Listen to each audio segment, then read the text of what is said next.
नमस्कार दोस्तों, स्वागत है आप सभी का एक और नए वीडियो में।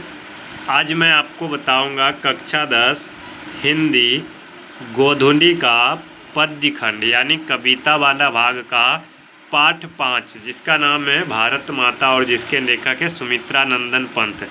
इस कविता का तीसरा प्रश्न, कविता में कवि भारतवासियों का कैसा चित्र खींचता है?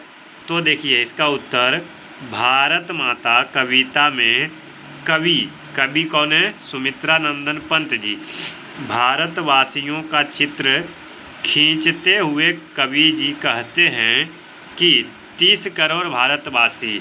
अब कुछ लोग सोचेगा कि भारत की जनसंख्या तो 144 करोड़ है, तो यहाँ कवि ने 30 करोड़ क्यों लिखा है?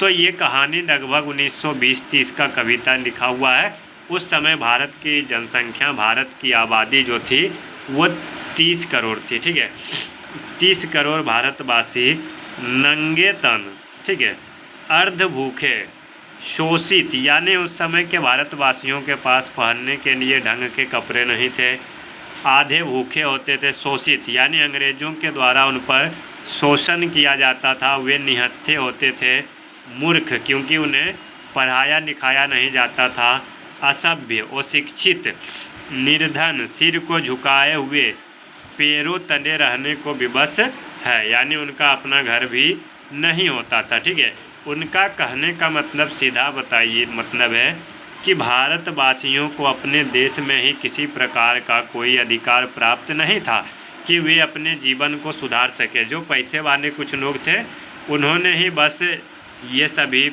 थोड़ा बहुत प्राप्त किया, बाकी गरीब लोगों को तो कोई अधिकार नहीं मिला। तो इसी प्रकार से मैं आपको कक्षा 10 हिंदी गोधुनी के संपूर्ण पाठ्य पुस्तक का प्रश्न उत्तर आपके सामने प्रस्तुत करूंगा।